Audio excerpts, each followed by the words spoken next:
Welcome to this explainer on the real truth behind feeding your corn snake.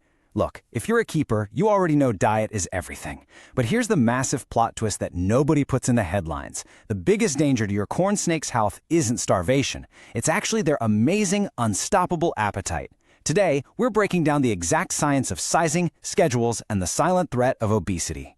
Let's get into it. If you spend any time on reptile forums, you'll see a stark contrast. Ball python owners are out there pulling their hair out over feeding strikes, right?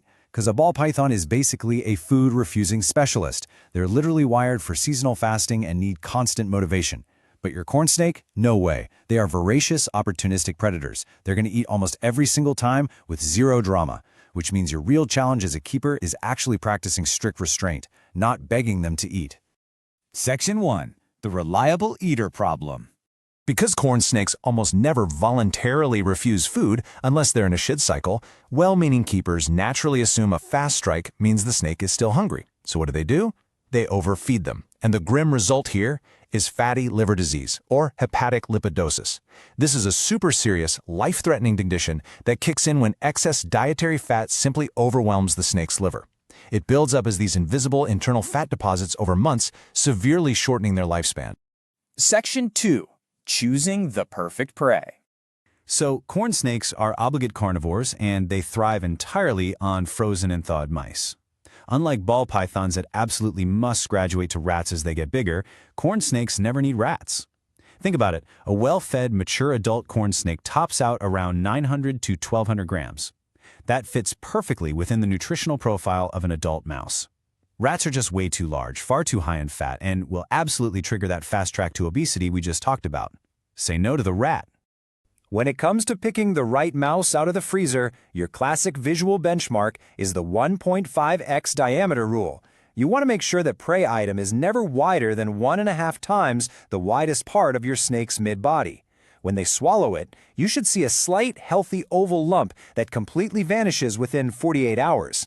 If that lump is wider than the snake itself, yeah, that mouse was too big. But honestly, visual guessing just isn't enough if you really want to optimize your snake's health. The precise target you should be aiming for is exactly 10 to 15% of their body weight per meal. You absolutely need to be tracking their monthly weight trends with a precise 0.1 gram digital kitchen scale. If you aim for 10%, you are perfectly maintaining an adult. Push toward 15% and you're in growth or recovery territory for younger snakes.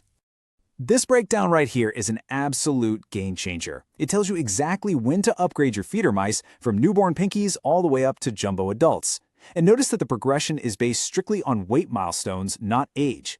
For example, once your snake passes roughly 100 grams, boom, they move up to a 15 to 30 gram small adult mouse.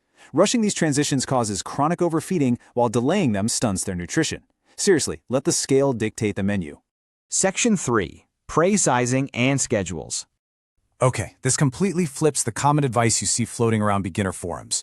You'll so often hear, hey, feed your corn snake every 7 days. But look closely at the frequencies. That 7-day rule is really only appropriate for fast-growing hatchlings and young juveniles. By the time they hit subadult status, you've got to space it out. And for adults over 600 grams, they should strictly be fed every 14 days. If you feed an adult female every single week, she's going to become obese within a year or so. When in doubt, feed less frequently. A snake that's a little hungry between feedings is a healthy snake. Which brings us to the million-dollar question. Is your snake growing healthily or just quietly getting fat? How do you actually know if you're accidentally overdoing it before your snake develops advanced, irreversible liver damage? Section 4. Preventing corn snake obesity. The physical check you need to do is called Body Condition Scoring, or BCS. Reptile veterinarians use this highly effective 1 to 5 scoring system. A healthy corn snake is a solid 3. They should feel like a smooth, rounded tube. If you run your thumb gently along their back, you should be able to feel the spine with light pressure. But if you can't feel the spine at all and they look distinctly round, like a sausage with lateral fat rolls, well, they're a 5. They're obese, and you need to intervene immediately with a strict diet. Section 5. Thawing and feeding setup. Food safety and heat signatures are absolutely critical here. Never ever microwave your mice unless you want to clean up a gruesome explosion and create dangerous internal hotspots. Just don't do it. The best method is to thaw them slowly overnight in the fridge. Then warm them in water for 15 to 20 minutes until they hit an internal heat signature of roughly 98 to 100 degrees Fahrenheit. Snakes rely heavily on heat sensing, so cold prey just gets ignored. Dry the mouse off with a paper towel, and always, always use long stainless steel feeding tongs. Your corn snake has a lightning-fast, enthusiastic strike, and trust me, you do not want your hand anywhere near the strike zone. Once they've successfully eaten, the clock starts on digestion. Do not handle your snake for 48 to 72 hours. Picking them up too soon is a major cause of regurgitation. You also got to make sure they have access to a belly heat source of 82 to 85 degrees. If they get too cold, digestion completely stops. Provide a stable water dish because they drink a lot after meals, and definitely double-check your enclosure latches. A fully fed corn snake suddenly becomes this active, expert escape artist on a mission to explore your living room. Let's recap with a vital rule. Because corn snakes are such unbelievably reliable eaters, if yours ever does refuse a perfectly warmed mouse, you need to pay attention immediately. In a species this consistent, refusal is a signal, it is not noise. Check your enclosure temperatures right away, see if they're going into a shed, or check for illness, because it almost certainly means something is wrong in their environment. So I leave you with this. Are you strictly tracking your snake's weight to prevent the hidden silent threat of obesity? It's way too easy to love our pets to death by overfeeding them. If it's time to upgrade your husbandry and dial in the perfect meal plan, head over to the Krawlo blog for their complete guide, gear recommendations, and troubleshooting tips. Take a look at your snake today. Are they a healthy tube or a ticking time bomb?